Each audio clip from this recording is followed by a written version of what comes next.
What are the root causes of homelessness? What are, if any, the solutions to this growing problem? What should the Christian response be to those in need? Well, I'm joined by two now, hopefully three later, folks who are face-to-face, day-to-day with the problem of homelessness. And so we're going to be talking about that and much more on today's Theology on Air. I'm Evan McClanahan. I'm the pastor at First Lutheran here in Houston, FL Houston. This is Theology on Air, an outgrowth of Theology on Tap, which, in case y'all don't know, is a ministry of young adults in Houston who gather around craft beer every couple of months and take on theological topics, social, moral, political topics, usually. How young do you have to be? I wouldn't put an age limit on it, but the goal is 20 to 30s, you know, so which I'm not a part of anymore. So, but since I run the thing, I get to show up. But so that's Theology on. That is Theology on Tap, and go to HoustonTOT.com to learn more about us. But I'm joined today by Will Symmes, although it's not Simms like Phil Simms, right? Correct. Okay. Spell your name. Good English spelling. Symmes. Oh, very good. Very good. The real deal. And we should, you're a member at St. John Divine. Right. St. John the Divine. Yep. Okay. Episcopal Church in Houston. Okay. And you're on the staff at Lord of the Streets. Also an Episcopal Church in Houston. And that's a good reminder that it is an Episcopal church. Right. But they do, it's about 2 blocks from us here in Midtown, First Lutheran. So they do a lot of great work here in the neighborhood. And then my own church member, Donald Hackler, mathematician by trade, but it's not daily, but several times a week volunteer at Lord of the Streets as well. It works out about 2 to 3 times a week. There's a regular 2 times a week. Yeah. And I'm on call a lot because I live so close by. Yeah. So absolutely. There's always lots of work to be done. So you guys are sort of day-to-day, like I said, day-to-day, face-to-face with folks who are homeless and seeking help, and I'm sure you've got lots of stories to tell. But I want to do a podcast on, because I think on homelessness, because I think it's something more people are noticing, more people are paying attention to, and it seems to be something that nationally is becoming more. And I don't want to say a problem because I'm not trying to stigmatize the homeless, but I think we may have. Hi, Thao. Hey, come in. We just started, but that's okay. Come on in, and we have a seat and a microphone and a cup of cold water for you. So our 4th person has arrived. Well, we just got started. So, all right, hi. First of all, am I saying your name correctly? Thao. Thao. Yes. Okay. Yes. Thao Costis. She is the executive director, president. Yeah. Okay, President. all of the above at Search, which is a ministry for the homeless, and we really just got started. So, but maybe just say a word about Search Homeless. Sure. We are a 30-year-old organization that is helping people move from the streets into jobs and stable housing. And so we focus on the individual relationship building, the case management. So doing street outreach and actual moving people into their own homes and keeping them there. Yeah. One program actually that we do have that's different from that is our House of Tiny Treasures. So it is about children who are in families who have been homeless and trying to give them a different start. Gotcha. Well, I know you all do great work, and there is so much to be said. We try to keep these to about an hour, so let's just jump right in. What would y'all say are some of the root causes of homelessness? I'm sure there are many, and don't be afraid to talk right into that microphone. But maybe, Donald, to start with you. I mean, in your day-to-day experience, what are the sorts of things that are causing homeless and maybe causing what seems to be a rise in homelessness? I think there's so many different things that do cause it, but like, you want me to speak really into it? Yeah. Okay. See how close I am? Okay. So, okay. Yeah. Anyway, I see a lot of different things. People, I think, have this stereotype that a homeless person is automatically, somebody who's got a substance abuse problem or a violence problem or something like that. We actually see all sorts of different people coming in. There's people that they've lived close to the edge for a long time on their paychecks. They lose their job. wham, they and their whole family are out of commission. You see people that are fleeing abusive relationships. That's a big one. And that's a totally separate issue. People, usually women, but sometimes men, with children in tow, they have no place to go, no idea what to do. You see people that do have mental health issues, and that's a big one too. I would tend to say that actually once you're on the streets, you're really going to start having mental health issues because you're going to feel persecuted and left out, and unfortunately looked down upon by people. So there's just there's no way to say what can do it because it can be anything. And when I look at them, I always try to just when they come to see me at Lord of the Streets, I try not to look too much into their backgrounds. I'm interested in trying to serve them right now. Yeah. They will often tell me their stories. I have to always question how much are you telling me that's true, but I do actually try to communicate with them and let them know that they're a human being, they're a child of God, and I try to see the eyes of Jesus inside there looking at me outside because that's the way it is. And sometimes it's frustrating. A lot of them are terribly grateful for the help and stuff, but they feel caught up in a system that doesn't deal with their needs the way they need to or the way they think they need it to be done. Yeah. So that's my quick take on it. Yeah. Anybody could be homeless tomorrow. And we know a lot of Americans, for example, have, I think, an average of $500 in their bank account, right? I mean, that's one calamity away from maybe missing a mortgage payment or many can't come up with $500. Right. Yeah. Oh, I forgot one other thing, and that was natural disasters. We saw this in Houston. Harvey. Woof. Yeah. Katrina sent a whole bunch of people that essentially wound up in Houston being homeless. Yeah. Through no fault of their own, Well, what we see or what I have seen is deep intergenerational poverty. The results of that. There are people who have been born into the situation and it is very difficult for them to get out. What we are capturing with the pandemic and with the recent discussions about diversity and equities and such, 70% of people who are homeless here in Houston are Black.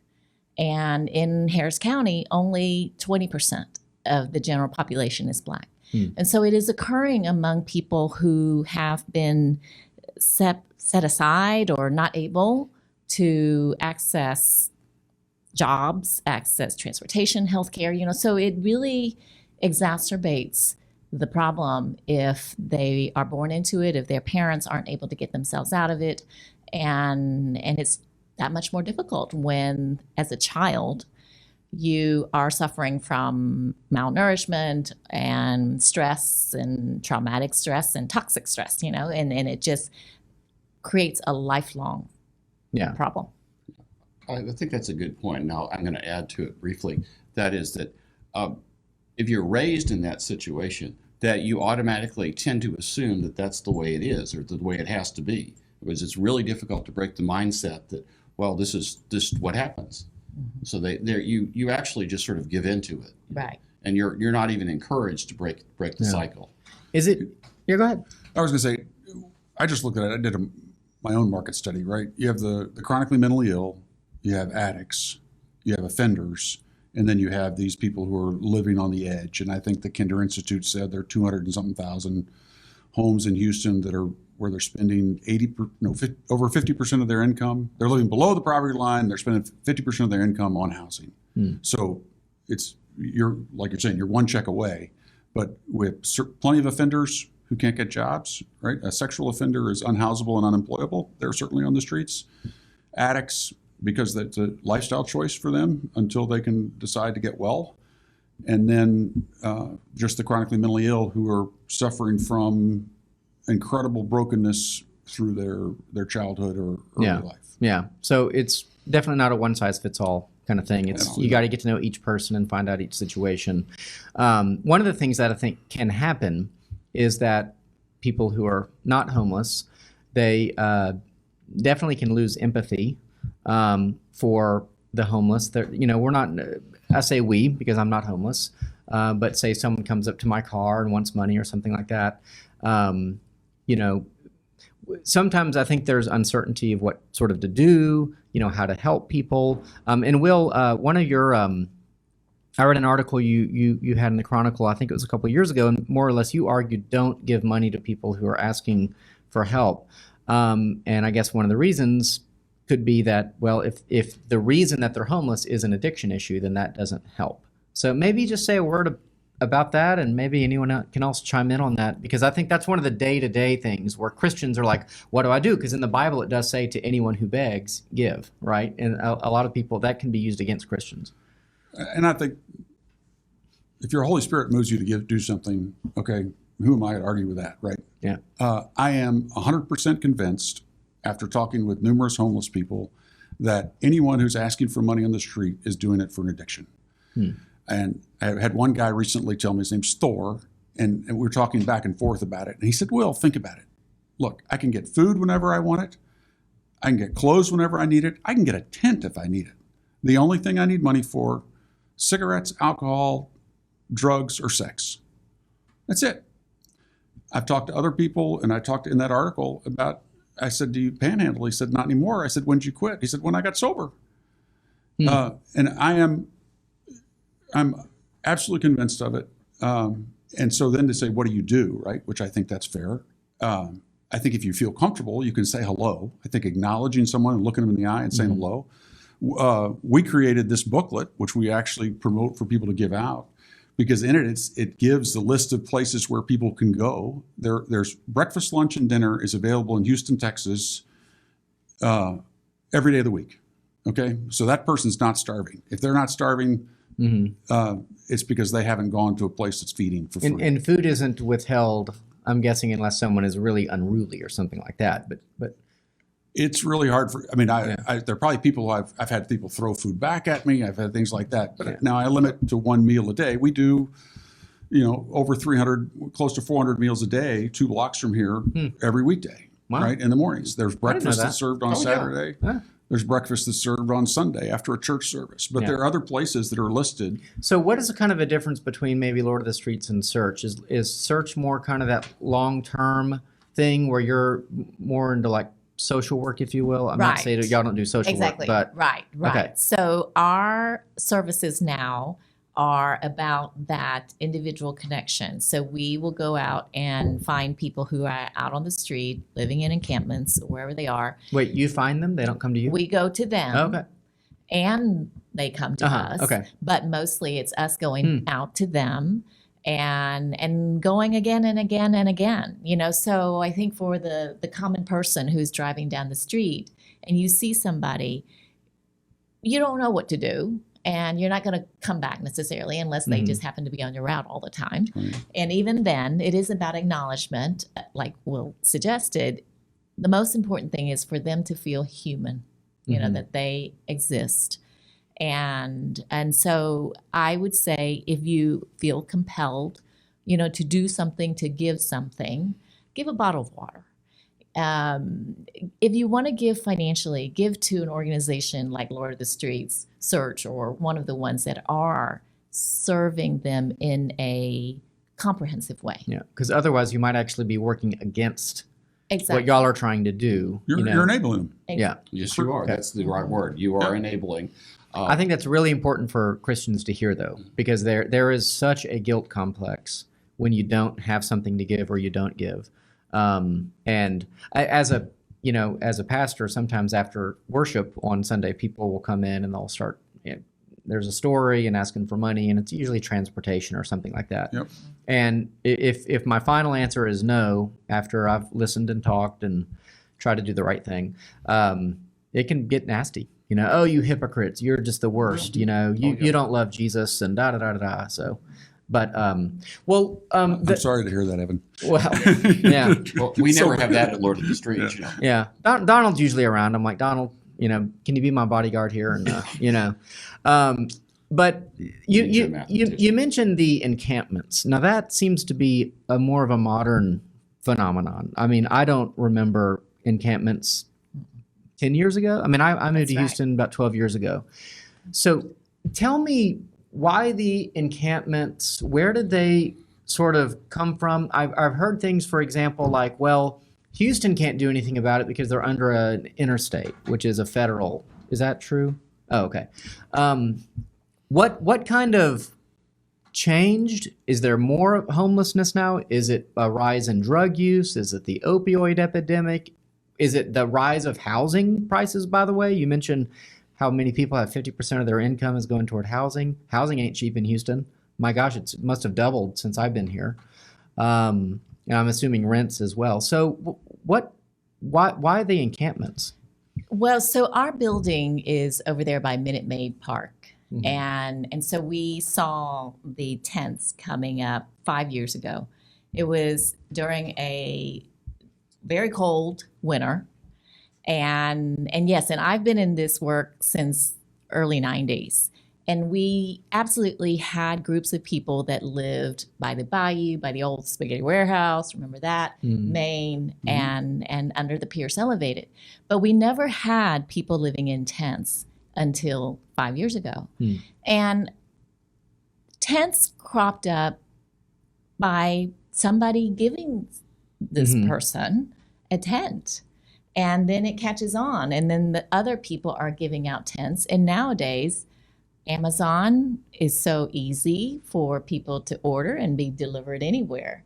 I've heard of people who have ordered a tent and had it delivered. Tents are not that expensive. Wow. You know, so it allows them to be isolated a little bit more. They're not so in public view, even though the tent itself is. And so it does counter our efforts a little bit because people then feel like this is my space and I'm more settled and I'm more protected. Yep, they're secure. Exactly. And also the reason that they occur in groups is obvious. First off, there's only so many places that you can do it, and the second place is they actually tend to form little communities, support each other, and that's good in its sense. At least they're not all alone. If it's a well-run community, you know, they police themselves. Speaking of which, over where I live, which is by Wheeler Station, we have lots of encampments too, and one of the problems is that they'll leave lots of trash around if they're not well mannered and well policed and things. So the city's solution, unfortunately, was just the other day, they took another area and they sealed it off with a chain link fence. So now people won't be able to do it There. but they'll just move to some other location. Yeah. And even if they clear it out, what happens is, unless they fence it off, people will move back again because there's obvious locations to go to. And It's a sad thing. And I'm so glad y'all are here because I'm worried about how to even talk about this because I'm not trying to stigmatize all homeless people. What I'm interested in though are what are the real problems and what are like real solutions. And tent cities doesn't seem to be a solution. I mean, I have heard, again, y'all can tell me if this is not true, but there is spread of disease. I mean, there's no running water. So I don't know what kind of bathroom facilities are available. That can't be hygienic. I've heard of it, real safety concerns, especially for women. This doesn't seem to be a good solution. And I guess if I was to ask a provocative question, it might be something like, why do we allow it? It's not about allowing it. Nobody wants it. Yeah. Nobody, whether we're in the service side, the city, the mayor, nobody wants it. And yes, there's been discussions about, do we allow people to have an area where, tents can be? And nobody wants that. Okay. So in other words, like, it's kind of like legal graffiti, right? Like they'll do that. Like, hey, here's the area where you can get all your graffiti out. So kind of the same idea, right? Like, but okay, so no one wants that. So the mayor has worked very hard to try to have some control and some minimizing of all the collection of things that people gather or are given to them. So we have tents and then we have furniture, we have grills and all of that. And so the mayor really worked to say, okay, you can only have one tent or actually no tent. At one point he was proposing no tents and just things that could fit in a 3x3x3 box. So minimal things. And the ACLU said no. They sued the city. So there are advocates that are out there working to, support the people who have no voice. So there's a constant tension of the community health absolutely is a priority, and taking care of people and making sure that people actually have somewhere to go and not just be shuffled around. Yeah. And so it is, as you started, housing. We've got to place them in housing. Yes, shelters are also important. Many of them don't want to go into a shelter, especially if they are struggling with addiction. Let's talk about that quickly, because I know, shelters limit people. I mean, if you're high, you're not allowed entrance, to put it simply, right? So, well, shelters, they have to Depends on the house shelter. a lot Yes, of it does. people, Okay. right? So having to house 100 to 200 people, you have to set some rules. mhm. And so the rules make it hard, burdensome for people, especially if they're working at night or if they're working odd jobs. How do you Because come you and have to go? get in line at like 3 p.m. to be first in, to have a space to sleep that night. But so then how can you ever get a job? I mean, that's So it's some counter, yeah, yes. So it's different rules and different things about it, So- yes. So do we have enough housing? No. Okay. I mean, let's say someone came to search and they were homeless, but they were sober. They found they were in bad financial situation, but they worked, and they made $18 an hour or something. They had some skill. They could, could you get them into a place? You know what I mean? Not to put you on the spot. No, but, no. Right. Unfortunately, that person is going to be a little lower on the priority list. So our community, Houston, since 2011, 2012 now, we have been focused on moving people from the streets directly into housing, whether they're sober or not, or if they have mental health challenges or not. So this concept of housing first is something that's been practiced throughout the country. And the priority, because there's not enough money to place everybody into their own homes and to pay for the rent that it costs to keep them housed. And as we talked about with the shelter, people need to go beyond the day-to-day survival. Yeah. And so being in a shelter, they're still in a homeless state, and they still don't quite know where they're going to be tomorrow or the next week, Yeah. and so on. Yeah. So having your own home is the idea that it's yours. You have your key. You come and go as you need and want. And it's a lease that you are obligated to maintain, but it's yours. So that has more appeal to people. But yes, so because there's not enough money, we have to prioritize, and we as a community are trying to prioritize the people who are the most vulnerable. Yeah. Those who've been out on the street for a long time.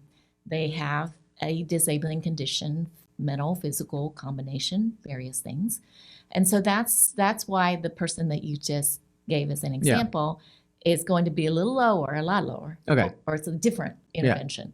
And so then finding housing, finding an apartment owner or landlord that's willing to take these rent subsidies or willing to take somebody who has a criminal history is very difficult.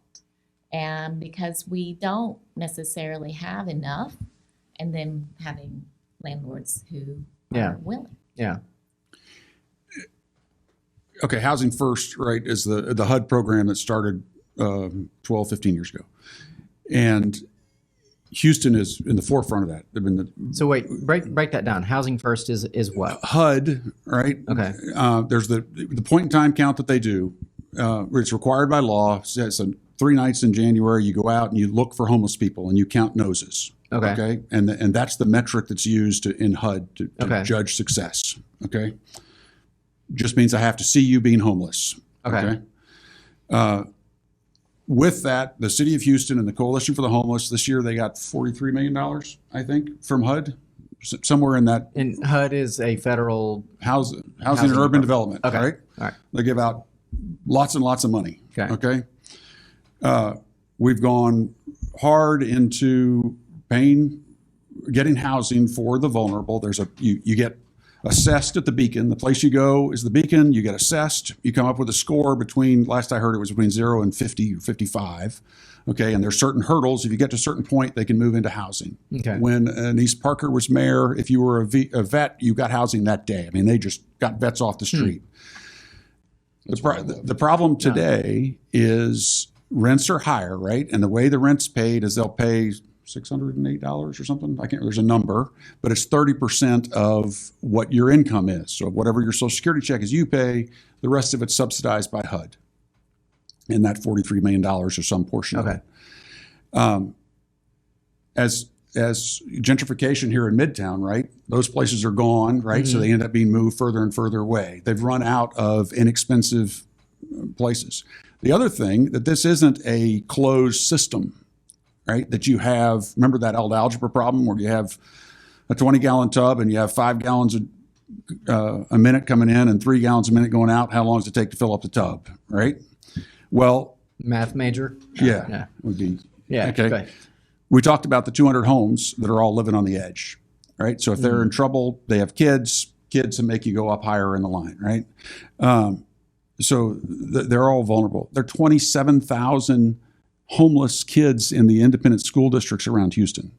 Okay, they're just couch surfing, right? And there's a definition that in the same law that they use for that. We do mail for over 1,000 people at Lord of the Streets. So they're getting their mail picked up. 17% of the IDs that I've collected over the last year are from out of state. So people are moving here, right? They're in the system now. They start working the system and they start adding to it. It's well over 10% that are non-Houstonian Texans. Yesterday, I got a 20-year-old lady from north of Wichita Falls. So what's a 20-year-old doing on the street in Houston? From Wichita Falls, a small town outside of Wichita Falls.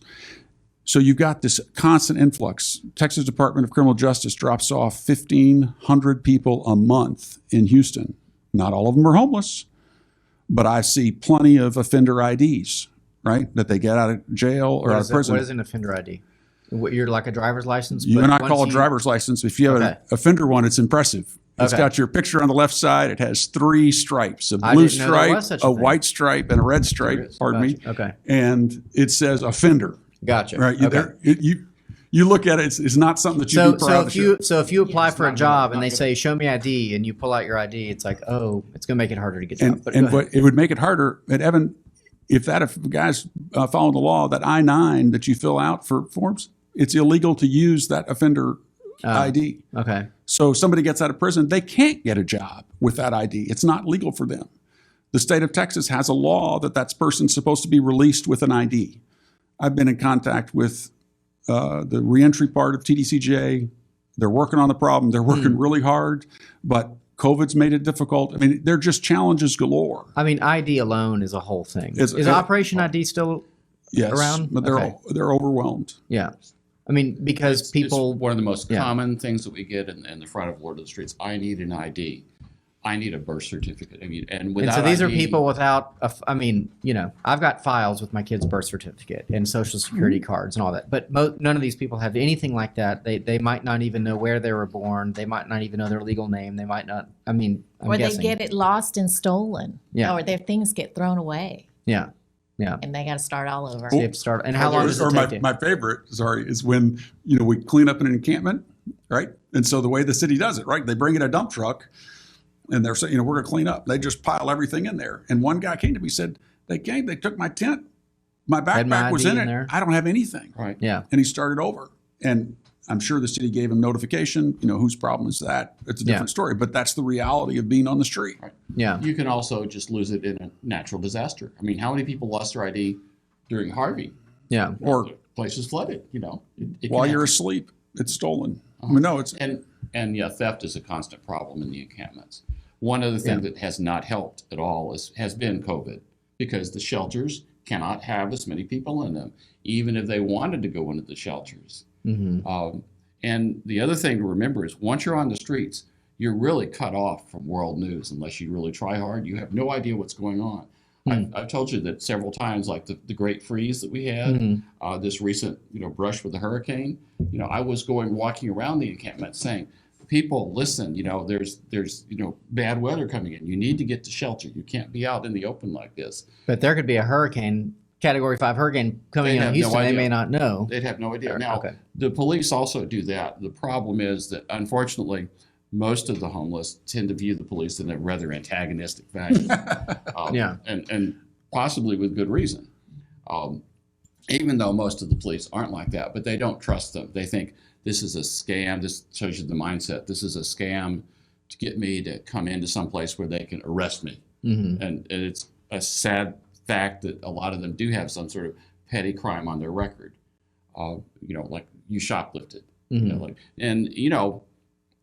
They can't afford legal help. I mean, I know that Beacon Law and them try, but they really can't do anything about it. There's no recourse for them. If you're a Hollywood starlet, you got caught, shoplifting $1,000, Mm-hmm. no problem, But if you're on the streets and you get shoplifting a bag of chips, wham. Yeah. And you're. I thought justice was blind. No. Back, I doubt it back to one of the things Yeah. Thao said on the, just flashed out of my mind. The, yep. ID, we're talking about No, IDs? it's actually with the theft. Oh, and Well, theft. Theft in the it'll come back. encampments. Never mind. World news, not knowing. Okay. It'll come back. Well, let me ask this.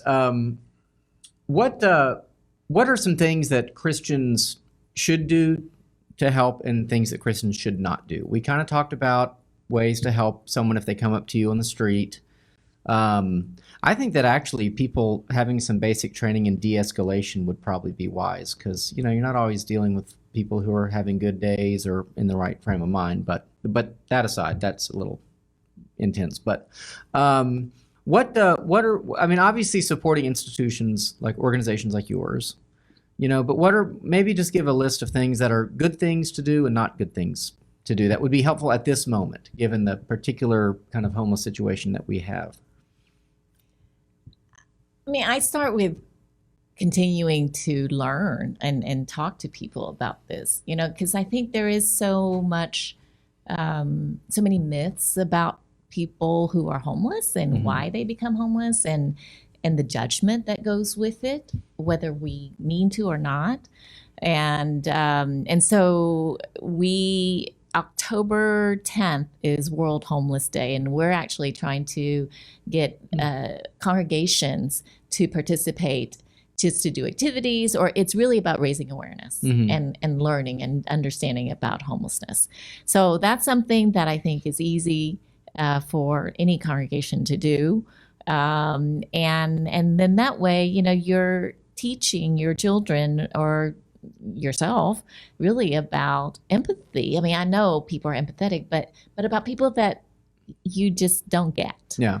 Right. So Yeah. anyway, so that's a start. And then of course, for the streets, you can get involved there. Well, there are three things I think we can do immediately. One is Texas is 49th in the country in spending on mental health.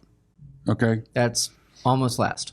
We're second. Yeah. To All right. last. That's like Louisiana. We were always second in education growing up. Okay. So I don't know how it turned out so well. Sort of. But anyway, yeah.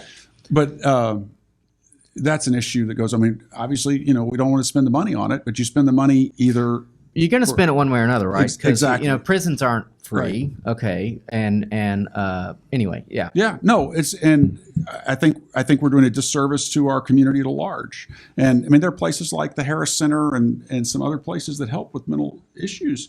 You've got the issue of people not wanting to go, but you also there need to be more caseworkers, nor social workers, nor psychiatrists to help these people. And we're just poor at it as a state. Yeah. The second thing is, like I said, not giving money to panhandles. If you want to assuage your guilt, give a booklet like that, tell them where a homeless shelter is. I'm okay with a bottle of water, right? Mm-hmm. Particularly when it's hot in Houston in the summertime. Other than that, just God bless you, right? What's wrong with just asking God's blessing on that person? Yeah.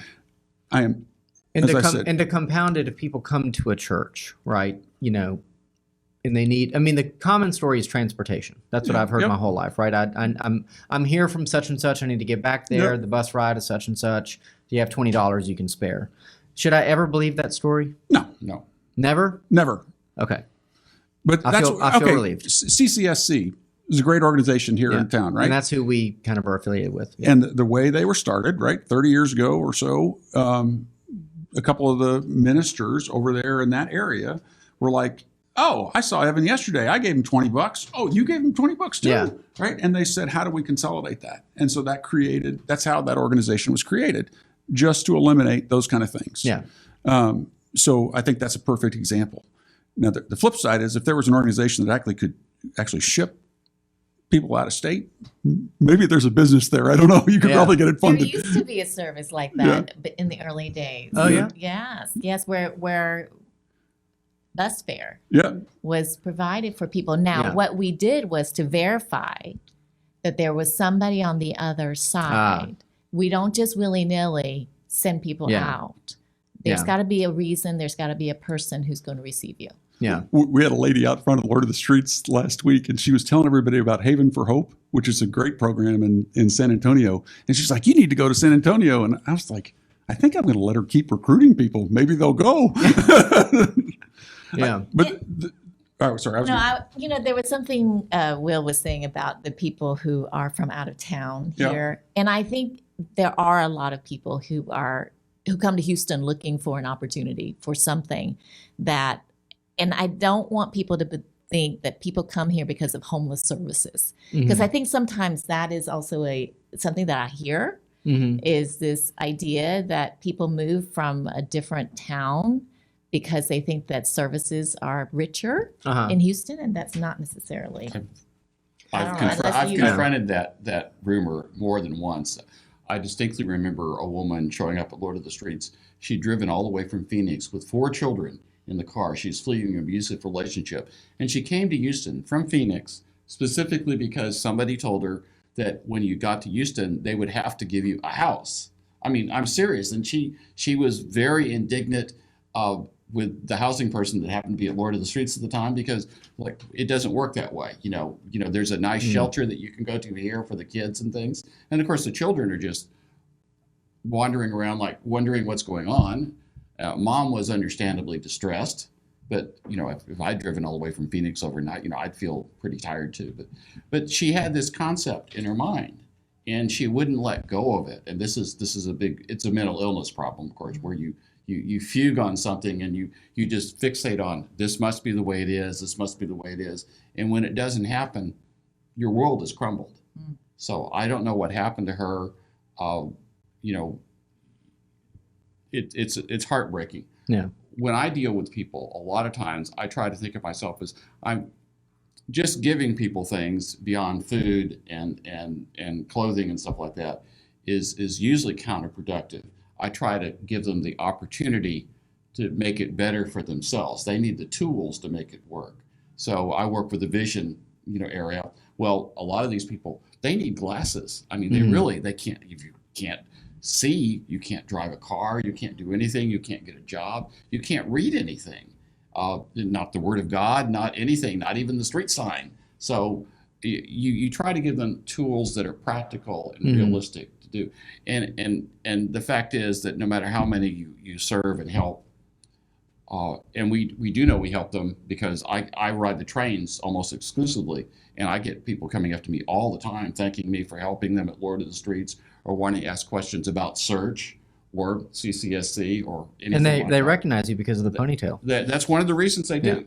I may be a little. Hey, you're that highly guy visible, from Lord of the Streets. Or maybe I like to think they recognize it because I try to treat them, and this is important to me, with respect. They're all human beings. They're all children of God. Sometimes it's a little hard to love them the way they should be loved, but I do try.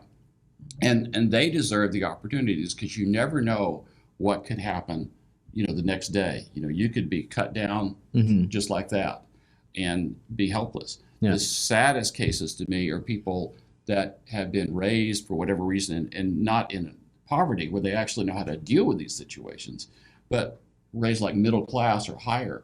And suddenly something happens and they're on the streets, and they literally don't know anything about what to do. If you were raised in poverty, you at least know the right places to go and who to talk to.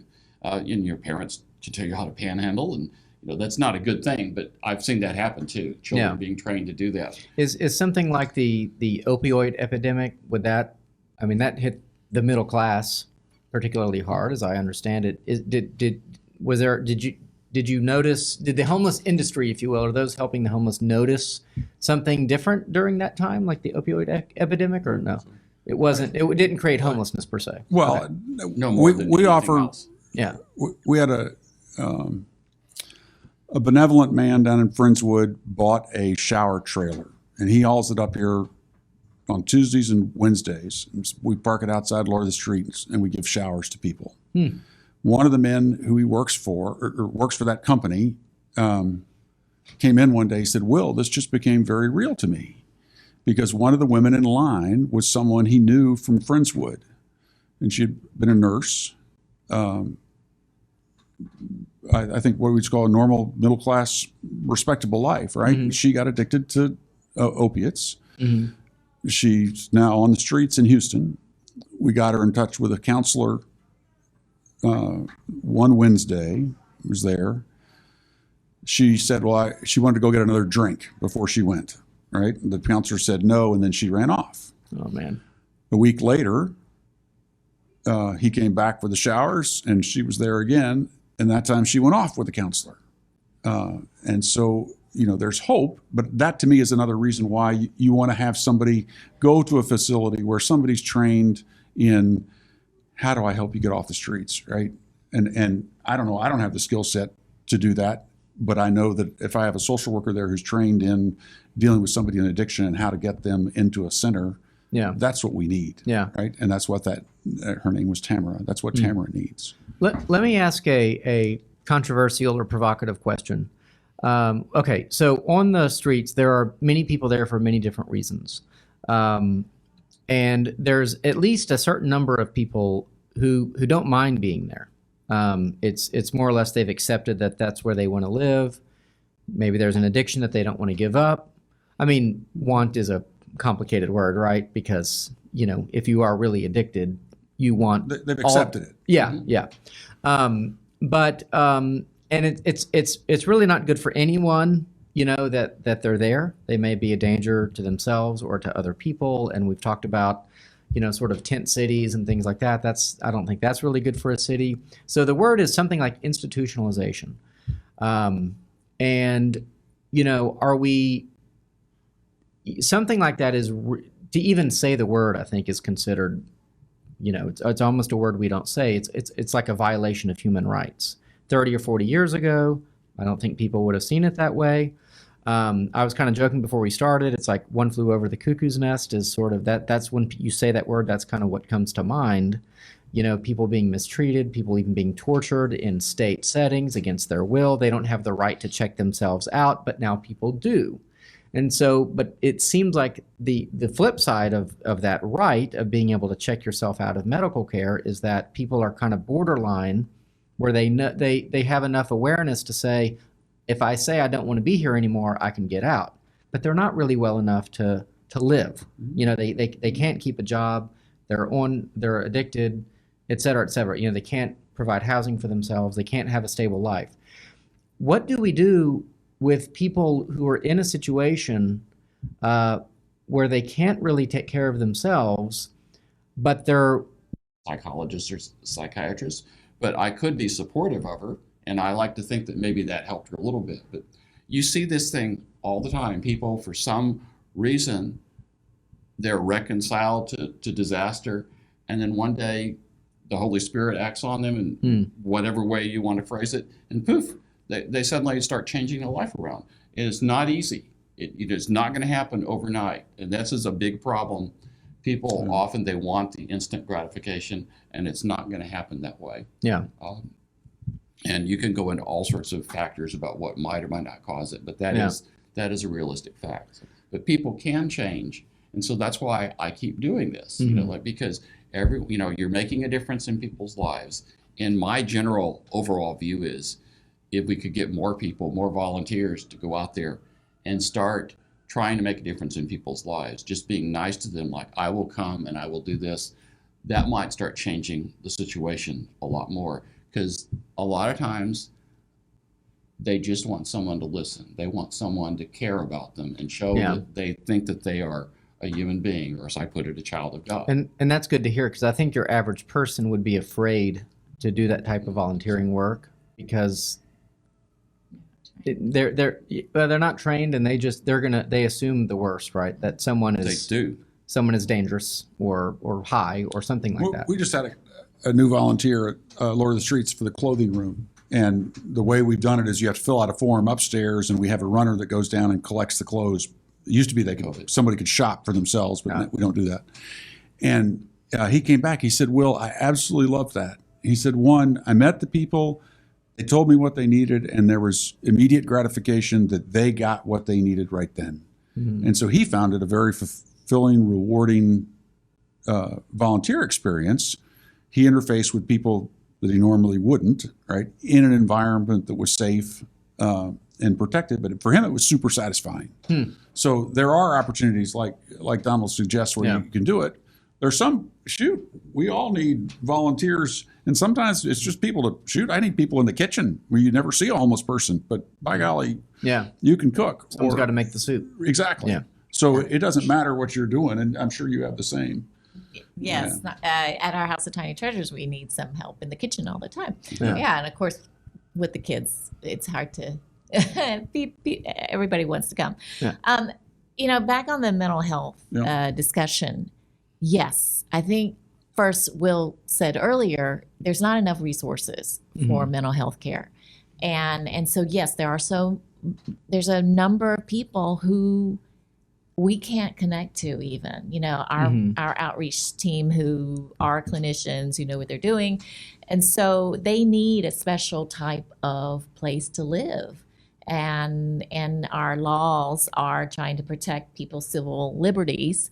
And at the same time, we can't seem to bridge that gap of, but they aren't really able to take care of themselves. So something's got to give at some point. Yeah. And so who's willing to change the law or to step out, and how do we balance that tension? And advocacy, we're trying to figure out, okay, what can we do?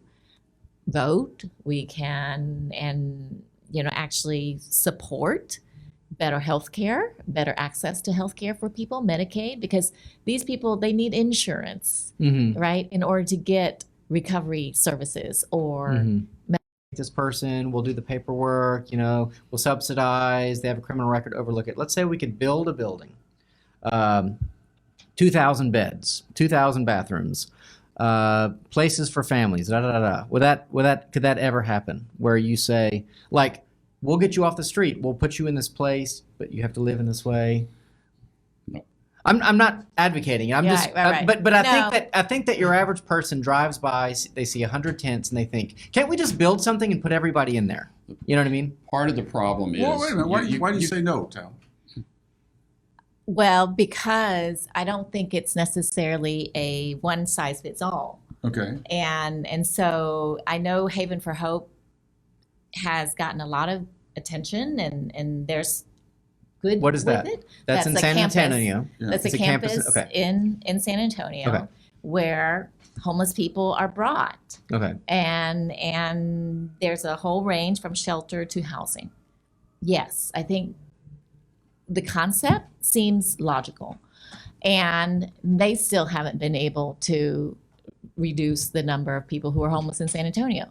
Yeah. So I think people need to be in communities, and it doesn't have to be in the same community with everybody else who has lived the same kind of life that they have lived. Yeah. Because then there's not enough difference, right? And they need to see that there is a different world out there. That's what I was gonna say. In other words, you need to provide them more than just I'm sorry, stretching my legs. Yeah. You need to provide them with more than just a place to live. They need to be able to connect with other people. They probably need social services. A lot of these people, if they're in a real apartment, they really don't know how to deal with it. I don't want to say that they're trashy people, but they've never lived in a place where they had to take care of things. Good stewardship is nothing that's even in their agenda. They don't realize that there's a world out there, and that they don't have any self-respect, a lot of them. I mean, it's sad, but it's true because they've never been told that they have self-respect. They've All right, never been told they're Will they're shaking. Will shaking his head. Will has a I different think view. self-esteem might be a challenge. I'm not sure. I think that's a pretty That might be better. I broad agree. generalization there. Right. I'm not sure I'm buying that one. Well, Go ahead. I'm sorry. some of them are like that. I mean, Yeah. it just sort of depends. But it's Well, better if they're in a mixture of people. I think that you'd have to have the people around them know the situation they've been in and understand it, and not just reject them out of hand and say, "Oh, we don't want those people here." And that's a common attitude. You mentioned attitudes by people. Even in this congregation here, people have told me point blank, "I'm wasting my time. You are wasting your time. I am wasting my time Trying to help homeless working people. with the street people, working with the homeless, walking. I'm putting myself in danger, walking to the encampments to tell them things like that. I've gotten that before.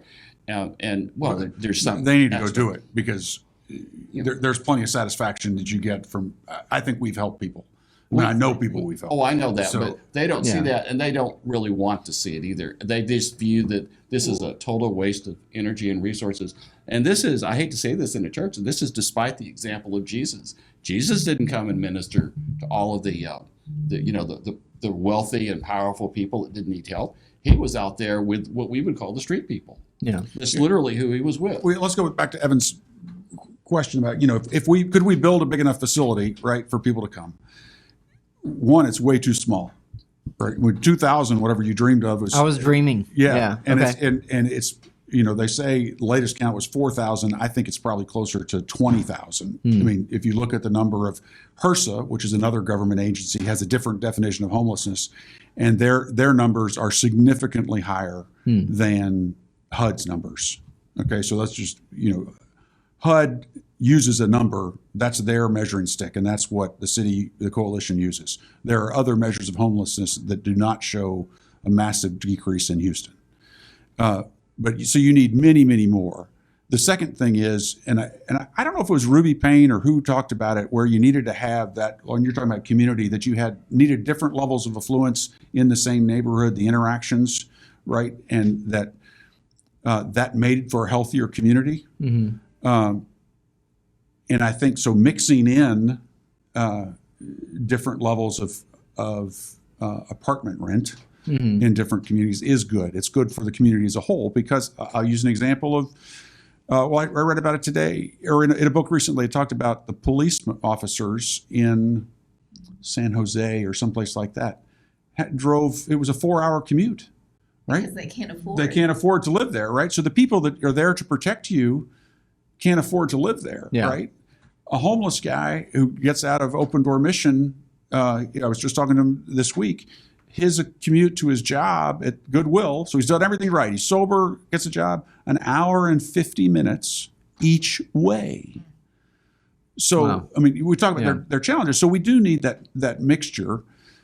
Austin did Community First, which is little tiny houses that created a village that has a community atmosphere, but it's all single family dwellings or single individuals. Yeah, it's like 200, 300 square feet each. SROs. So there are different things you can do.